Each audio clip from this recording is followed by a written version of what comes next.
Hello बच्चों, मैं Mrs John बोल रही हूँ, आपकी सोशल स्टडी की मैम। आज फिर से मैं एक बार ऑनलाइन क्लास में आप सभी 9th के बच्चों का स्वागत करती हूँ। पिछले हफ्ते हम लोगों ने सामाजिक विज्ञान का फर्स्ट लेसन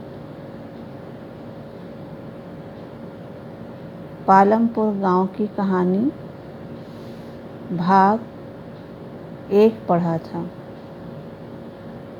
जो इकोनॉमिक्स का फर्स्ट लेसन है पालमपुर गांव की कहानी भाग 1 हम लोगों ने पिछले दिनों में पढ़ा था, जिसमें हम लोगों ने देखा था कि पालमपुर गांव के लोगों का जो मुख्य क्रिया है वो कृषि है और पालमपुर गांव एक संपन्न और विकसित गांव है। आज हम लोग उसी पाठ को, उसी लेसन को आगे पढ़ेंगे। आज हमने जो पॉइंट्स लिया है आपको पढ़ाने के लिए वो है पालमपुर गांव की प्रमुख क्रियाएं। पालमपुर गांव की प्रमुख क्रियाएं। तो पालमपुर गांव के लोगों की 2 प्रमुख क्रियाएं हैं या गतिविधियां भी आप बोल सकते हो। तो पहली जो क्रिया है वह है पालमपुर में खेती और दूसरी जो क्रिया है वो है पालमपुर में गैर कृषि क्रियाएं।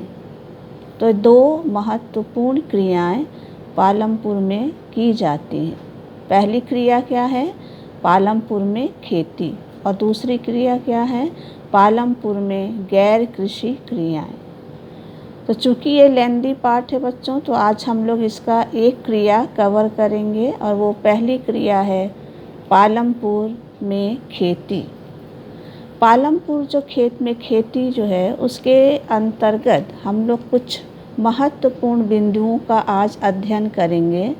उन बिंदुओं में पहला बिंदु है, पहला पॉइंट्स है भूमि स्थिर है। पहला पॉइंट्स क्या है? भूमि स्थिर है। दूसरा बिंदु है क्या उसी भूमि से अधिक पैदावार करने का कोई तरीका है? क्या उसी भूमि से अधिक पैदावार करने का कोई तरीका है? तीसरा पॉइंट है क्या भूमि यह धारण कर पाएगी? क्या भूमि यह धारण कर पाएगी? चौथा पॉइंट क्या है? पालमपुर में किसानों में भूमि किस प्रकार वितरित है? पालमपुर में किसानों में भूमि किस प्रकार वितरित है? और 5वां पॉइंट है श्रम की व्यवस्था कौन करेगा? श्रम की व्यवस्था कौन करेगा? और 6वां पॉइंट है खेतों के लिए आवश्यक पूंजी। खेतों के लिए आवश्यक पूंजी। और 7वां पॉइंट है अधिशेष कृषि उत्पादों की बिक्री। अधिशेष कृषि उत्पादों की बिक्री। तो कितने पॉइंट हो गए? तो ये आपके 7 पॉइंट हैं जो आज हम लोग कवर करेंगे। किसके अंतर्गत? पालमपुर में खेती। जो दूसरी गतिविधि है पालमपुर की वो है पालमपुर में गैर कृषि क्रियाएं। पालमपुर में गैर कृषि क्रियाएं। इसके अंतर्गत जो पॉइंट्स आते हैं उनमें है डेयरी, है ना। पहला पॉइंट क्या है? डेयरी। दूसरा है पालमपुर लघु स्तरीय विनिर्माण। पालमपुर लघु स्तरीय विनिर्माण। तीसरा पॉइंट है पालमपुर की दुकानदार। पालमपुर के दुकानदार। और चौथा पॉइंट है परिवहन। तो ये जो 4 पॉइंट हैं ये हम लोग नेक्स्ट भाग में पढ़ेंगे। आज हम लोग केवल इन 7 पॉइंट्स के बारे में देखेंगे जो किसके अंतर्गत आते हैं? पालमपुर में खेती। तो सबसे पहला पॉइंट क्या है बच्चों? भूमि स्थिर है है ना। भूमि, भूमि क्या है? स्थिर है। तो वह बच्चों भूमि जो है वो एक प्राकृतिक संसाधन है ना, जो स्थिर का मतलब है कि उसमें वृद्धि नहीं हो सकती, वो जितनी है उतनी ही रहती है। तो पालमपुर के लोगों का जो मुख्य व्यवसाय क्या है? खेती करना। मतलब 75% लोग जो हैं पालमपुर के वो खेती करते हैं, यानी इसी भूमि पर निर्भर हैं। लेकिन जो भूमि है वो क्या है? स्थिर है, यानी उसकी मात्रा तो निश्चित है, वो बढ़ती नहीं है। तो ये पालमपुर के लोगों की एक समस्या है कि भूमि जो है वो स्थिर है, उसमें किसी तरह का विस्तार नहीं हुआ। और आज तक, यानी आज तक पालमपुर की जो भूमि है उसमें किसी भी तरह की क्या हुआ है? बढ़ोतरी नहीं हुई, यानी वो उसमें किसी तरह का विस्तार नहीं हुआ है। कब से? 1960 से लेकर आज तक इस भूमि में किसी भी तरह का विस्तार नहीं हुआ। कौन सी भूमि? जिसमें कृषि की जाती, खेती की जाती है। इसलिए पालमपुर में जो बंजर है, गांव की जो बंजर भूमि है, पालमपुर गांव की जो बंजर भूमि है, उसे भी कृषि योग भूमि में क्या किया गया है? बदला गया है। पालमपुर की जो बंजर भूमि है, बंजर भूमि किसको बोलते हैं बच्चों? बंजर भूमि वो होती है जिस पर कुछ भी बोया या उगाया ना जाए, उसको हम बोलते हैं बंजर भूमि। तो जब पालमपुर भूमि में पालमपुर गांव में भूमि स्थिर थी, यानी उसमें किसी भी तरह का विस्तार नहीं हुआ, तो पालमपुर के गांव के लोगों ने जो बंजर भूमि थी उसको क्या कर दिया? कृषि योग भूमि में बदल दिया। और फिर इस भूमि को खेती योग भूमि बनाकर उसमें क्या करने लगे? कृषि उत्पादन को बढ़ाने का प्रयास किया जाने लगा। यानी बंजर भूमि को पहले उन्होंने कृषि योग भूमि बनाया और फिर उस कृषि योग भूमि पर उन्होंने खेती की और इस तरह से उत्पादन को क्या करा? बढ़ाने का प्रयास किया।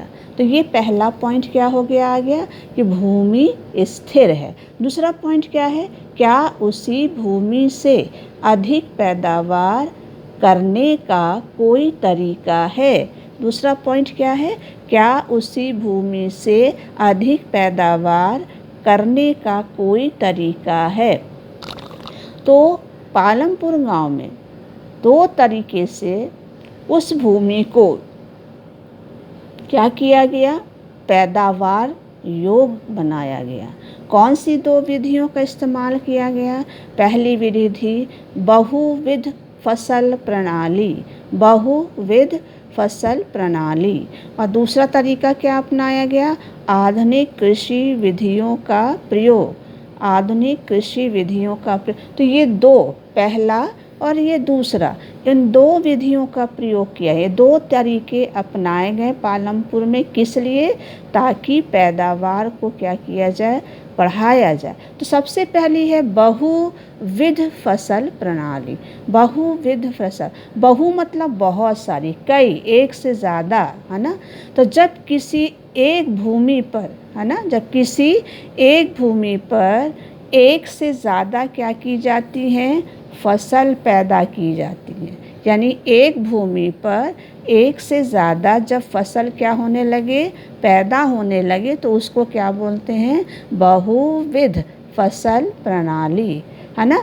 तो पालमपुर में एक वर्ष में किसान जो थे वो कितनी फसल उत्पन्न करने लगे? एक से ज़्यादा। कितनी फसल? एक से ज़्यादा फसल उत्पन्न करने लगे। अब देखिए यहाँ कौन कौन सी फसल वहाँ बोई जाती थी। पहली थी खरीफ की फसल, जो ज़्यादातर बरसात में बोई जाती थी और जिसमें ज्वार और बाजरा जैसी फसलें बोती थी। दूसरी फसल पालमपुर में क्या बोई जाती थी? रबी, जो सर्दियों में, जाड़ों में बोई जाती थी और जिसमें गेहूं की खेती की है। फिर जो बीच का समय होता था अक्टूबर दिसंबर का, उसमें आलू की खेती की जाती थी। पालमपुर में एक गन्ना की खेती की जाती थी, जो वर्ष में एक बार ज़रूर उसकी क्या होती थी? कटाई की। तो इस तरह से पालमपुर में 3 तरह की फसलें बोई जाती थी। एक तो अनाज वाली थी, खाद्यान्न फसल जिसमें गेहूँ, ज्वार, बाजरा था। एक थी सब्ज़ी जिसमें आलू था और एक था गन्ना। गन्ना या तो कच्चा खाने के लिए बोया जाता था या फिर उससे गुड़ वगैरह बनाकर उसको पड़ोस के गांव में बेचा जाता था। तो इसलिए यहाँ पर किस तरह की फसलें बोई जाती थी? बहुविध फसल। पालमपुर के लोगों ने बहुविध फसल प्रणाली का क्या किया था? उपयोग किया था। क्यों किया गया था? ताकि पैदावार को क्या किया जा सके? अधिक किया जा सके। उत्पादन को क्या किया जा सके बच्चों? बढ़ाया जा सके। इसलिए पहली जो विधि वहाँ अपनाई गई थी पालमपुर में वो थी बहुविध फसल प्रणाली। दूसरे तरीका क्या अपनाया था? आधुनिक कृषि विधियों का प्रयोग। आधुनिक कृषि विधियों का प्रयोग। तो पालमपुर में दूसरी तरीका जो अपनाया गया था फसलों अनाज के या गेहूं के उत्पादन को अधिक करने के लिए, वो था आधुनिक विधियों का प्रयोग। 1960 के मध्य तक, है ना, 1960 यानी 1960 के मध्य तक पालमपुर में परंपरागत तरीके से खेती की जाती थी। यानी परंपरागत जो बीज थे या जो प्राकृतिक या गाय के गोबर से जो बनी खाद थी, उसी का पालमपुर के गांव के किसान इस्तेमाल करते, क्योंकि उनको वो आसानी से क्या हो जाता था? मिल जाता था, उसको वो खरीदते नहीं थे। तो गोबर की खाद और पारंपरिक बीजों का ही वो इस्तेमाल करते थे। कब? 1960 के मध्य तक। लेकिन 1960 के जब अंतिम 1960 के साल का जब अंतिम समय आया तो हरित क्रांति का दौर शुरू हुआ। और हरित क्रांति का जब दौर शुरू हुआ तो हरित क्रांति के द्वारा जो गांव के लोग थे उनको अधिक उपज देने वाले बीजों का इस्तेमाल करना क्या किया गया? सिखाया गया। अधिक उपज देने जो बीज होते हैं उनको हम HYV के नाम से भी जानते हैं। HYV, H का मतलब होता है हाई, Y का मतलब होता है यील्ड और V का मतलब होता है वैरायटी, यानी हाई, यील्ड और वैरायटी, उच्च, है ना, उच्च पैदावार किस्में। तो हरित क्रांति जब आई 1960 के अंतिम में तो किसानों को अधिक उपज देने वाले बीजों का प्रयोग करना सिखाया गया। कौन सी फसलों के बीज? जैसे गेहूं और चावल की खेती करना सिखाया गया। इसके साथ साथ हरित क्रांति के दौरान किसानों को गोबर की खाद, प्राकृतिक खाद की जगह रासायनिक उर्वरक और कीटनाशकों का प्रयोग करने पर भी बल दिया गया। यानी उनको पैदावार बढ़ाना था तो बिना रासायनिक खाद और बिना कीटनाशक के वो संभव नहीं था। इसलिए किसानों को ये सिखाया गया, ये बल दिया गया कि वो अपनी भूमि में रासायनिक उर्वरक और कीटनाशक का प्रयोग किया। कीटनाशक होता है बच्चों जो फसलों को कीटों से बचाने के लिए जो दवाइयाँ छिड़की जाती है उसको हम बोलते हैं कीटनाशक। तो इनके प्रयोग पर बल दिया गया। ठीक है। इन हरित क्रांति के आने से उत्पादन तो गेहूं वगैरह का बढ़ गया, लेकिन उसका कुछ दुष्परिणाम भी हुआ, है ना। तो उत्पादन क्या हुआ बच्चों? पालमपुर में जहाँ गेहूं का उत्पादन परंपरागत तरीके से जब खेती की जाती थी तो गेहूं का उत्पादन होता था 1300 किलोग्राम प्रति हेक्टेयर, है ना, जो बढ़कर हरित क्रांति के बाद कितना हो गया? 3200 किलोग्राम प्रति हेक्टेयर। यानी हरित क्रांति से ये फ़ायदा हुआ कि गेहूं का उत्पादन 1300 से बढ़कर कितना हो गया? 3200 किलोग्राम प्रति हेक्टेयर। तो हरित क्रांति और ये आपके जो बहुफसली प्रणाली थी, इन दो तरीकों से पालमपुर गांव में अधिक पैदावार जो है वो किया जाने लगा। यानी फसलों का उत्पादन क्या होने लगा? अधिक होने लगा। अब चलते हैं तीसरा पॉइंट कौन सा है? तीसरा पॉइंट है क्या भूमि ये धारण कर पाएगी? क्या भूमि ये धारण कर पाएगी? तो थर्ड हेडिंग क्या है बच्चों, क्या भूमि ये धारण कर पाई, क्या धारण कर पाएगी, जो आधुनिक है ना विधि का प्रयोग किया गया अनाज के उत्पादन को बढ़ाने के लिए हरित क्रांति के दौरान, क्या हमारी भूमि इस परिवर्तन को स्वीकार करेगी, धारण कर पाएगी।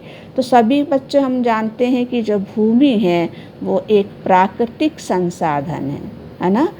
भूमि क्या है, एक प्राकृतिक संसाधन है, इसलिए हमें इस भूमि का क्या करना है, सावधानी से क्या करना है, प्रयोग करना है ना।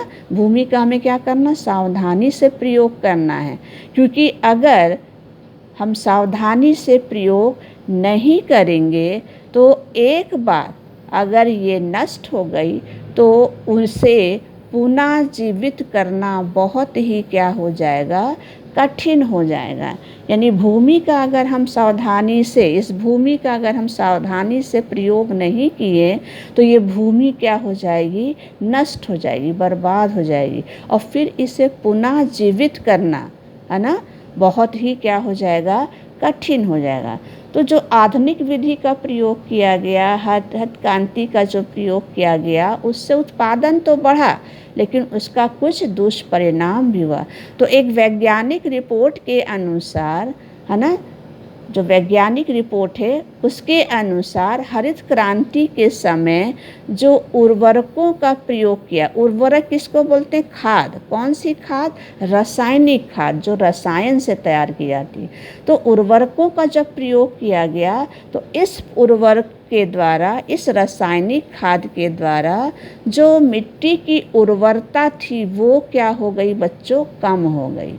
पहला दुष्परिणाम क्या हुआ भूमि पर, कि उर्वरक के प्रयोग से मिट्टी की उर्वरता क्या हो गई, भूमि की जो उर्वरता थी वो क्या हो गई, कम हो गई।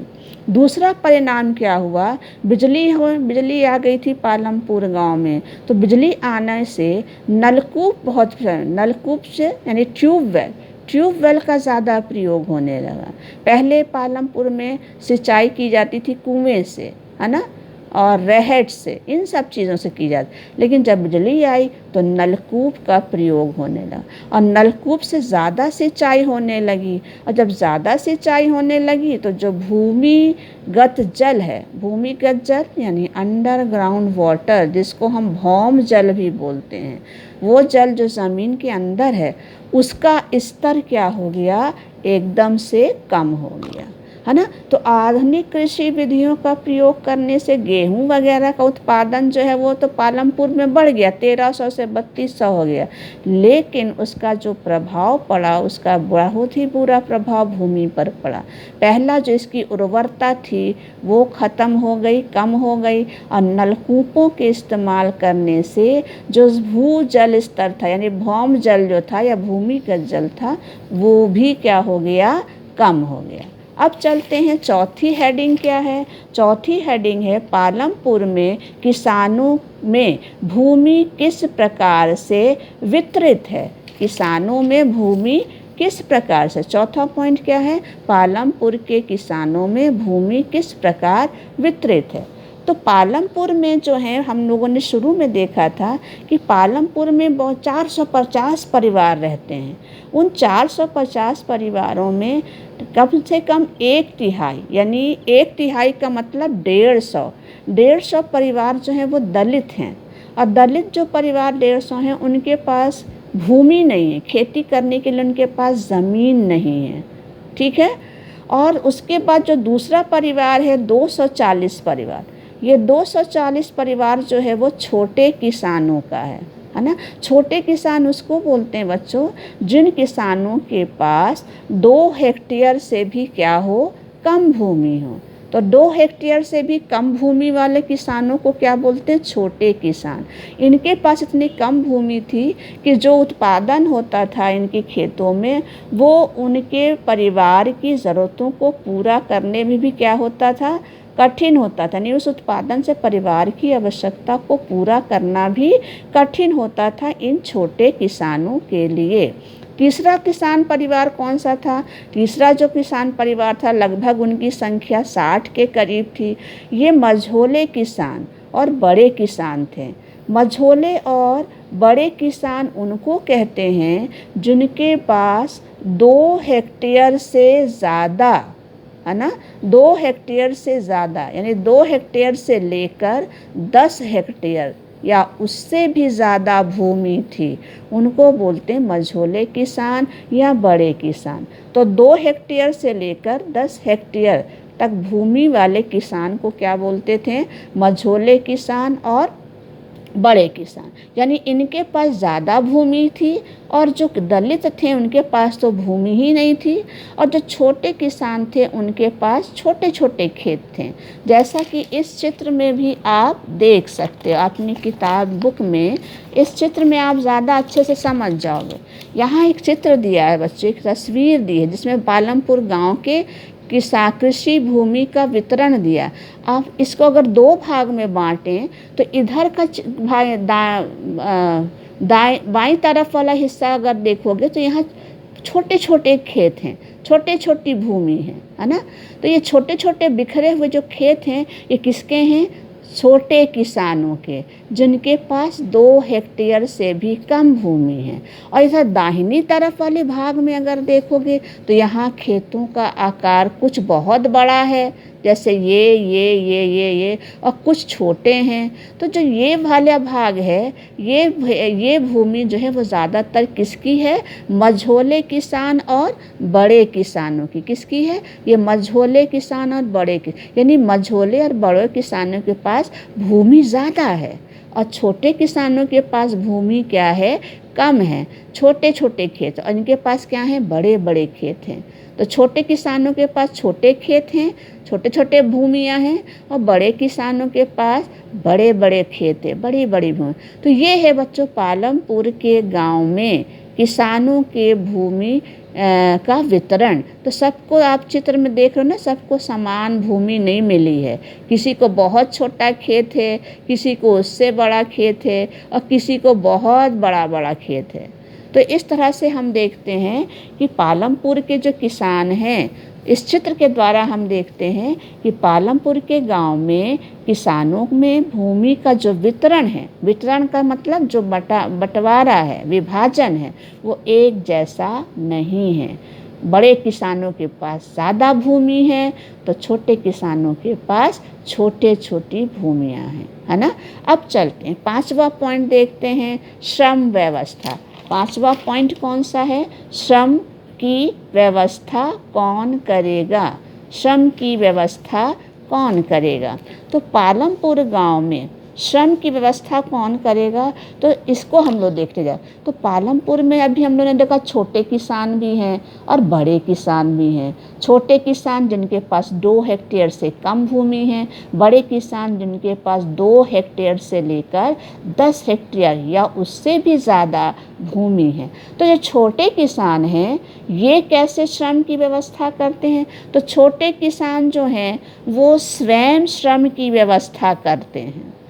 क्या करते हैं? स्वयं ही श्रम की व्यवस्था करते हैं। यानी उनके खेतों में वो खुद और उनका परिवार दोनों मिलकर काम करते हैं। इसलिए छोटे किसान जो हैं वो अपने खेतों में स्वयं ही श्रम का क्या कर लेते हैं? व्यवस्था कर लेते हैं। लेकिन जो बड़े किसान हैं और मझोले किसान है ना, जो बड़े किसान हैं और मझोले किसान हैं, ये अपने खेतों में काम करने के लिए या अपने भूमि में काम करने के लिए दूसरे श्रमिकों की क्या कर को किराए पर लगाते हैं।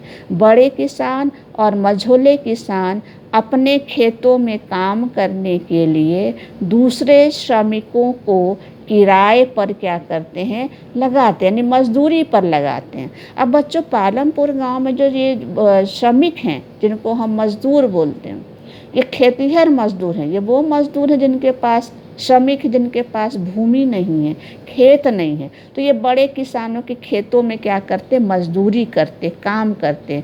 इनको सरकार ने इनको देने के लिए न्यूनतम मजदूरी तय करी है। कितनी न्यूनतम मजदूरी तय की है? 300 रुपये। 300 रुपये मजदूरी तय करी है, लेकिन ये खेतिहर श्रमिक जो हैं वो 300 रुपये से भी कम मजदूरी में काम करने के लिए तैयार हो जाते हैं, है ना। तो ये खेतिहर मजदूर इस 300 रुपये से भी कम मजदूरी में काम करने के लिए तैयार हो जाते हैं।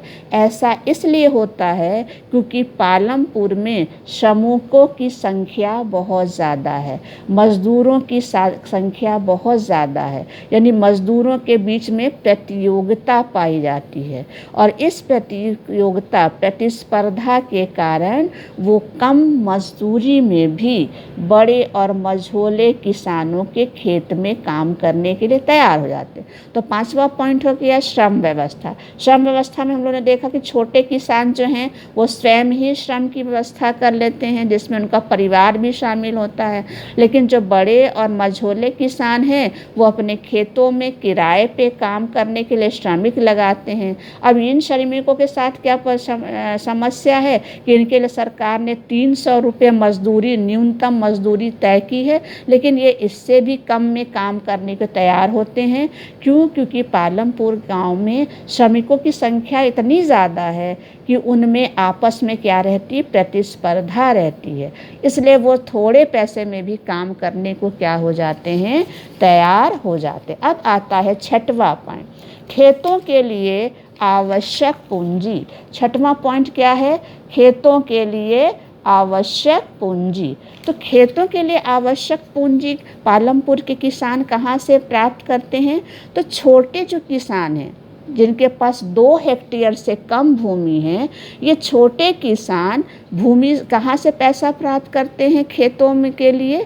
तो ये जो गांव के बड़े बड़े किसान होते हैं या जो साहूकार हैं, है ना, तो छोटे किसान इन बड़े किसानों से और साहूकारों से कर्ज लेते हैं, ब्याज पर कर्ज लेते हैं, है ना, और इस तरह वो पैसे की क्या करते हैं, व्यवस्था करते हैं। तो छोटे किसान किससे कर्जा लेते हैं ब्याज पर? बड़े किसानों से और साहूकारों से, और इस तरह से वो पैसे की व्यवस्था करते हैं।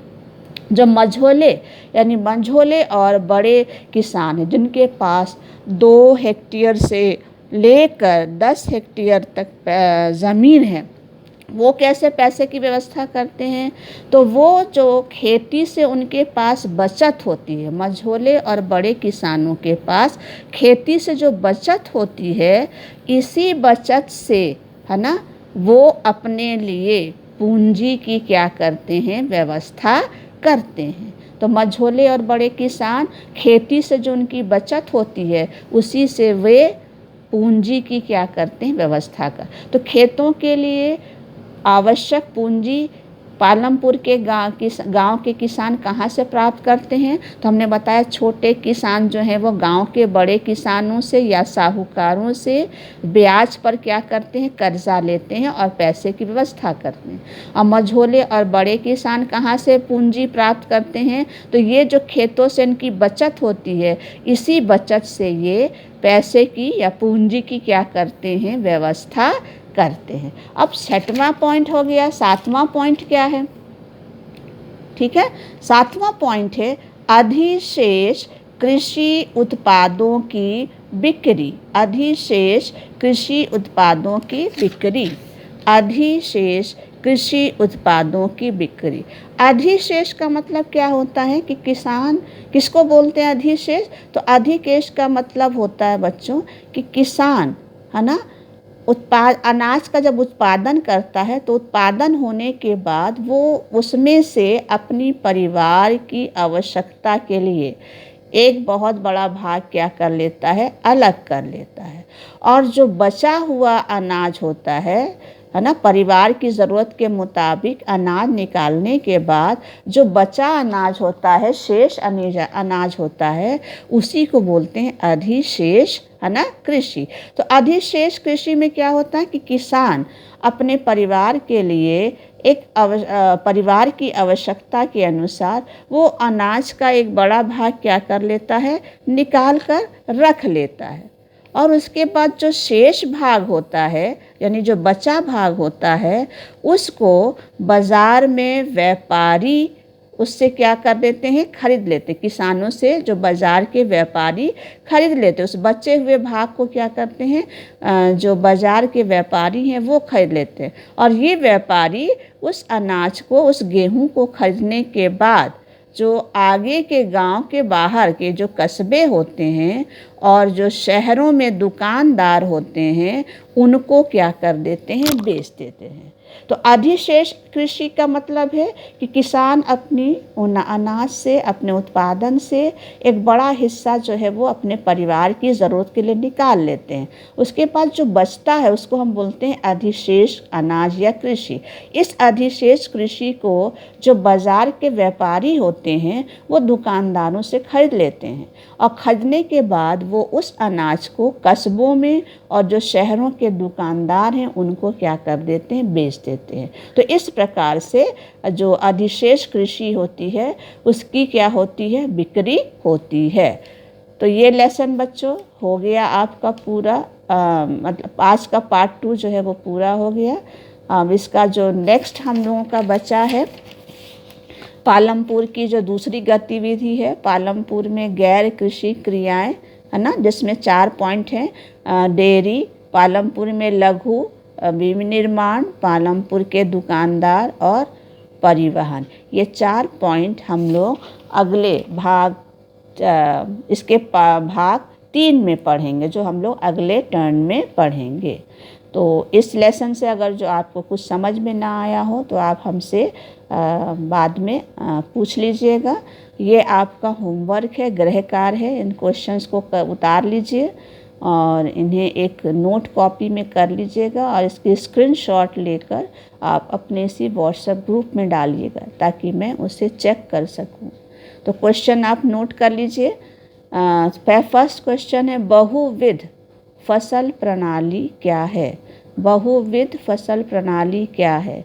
दूसरा क्वेश्चन है, पालमपुर में खेतिहर श्रमिकों की मजदूरी न्यूनतम मजदूरी से कम क्यों है? पालमपुर में खेतिहर श्रमिकों की मजदूरी न्यूनतम मजदूरी से कम क्यों है? तीसरा क्वेश्चन है, एक ही भूमि पर उत्पादन बढ़ाने के अलग अलग कौन से तरीके हैं? एक ही भूमि पर उत्पादन बढ़ाने के अलग अलग कौन से तरीके हैं? चौथा क्वेश्चन है, मझोले और बड़े किसान कृषि से पूंजी कैसे प्राप्त करते हैं? मझोले और बड़े किसान कृषि से पूंजी कैसे प्राप्त करते हैं? धन्यवाद बच्चों इस लेसन को पढ़ने के लिए। इसका तीसरा भाग हम लोग जल्दी नए वीडियो में पढ़ेंगे। थैंक्स।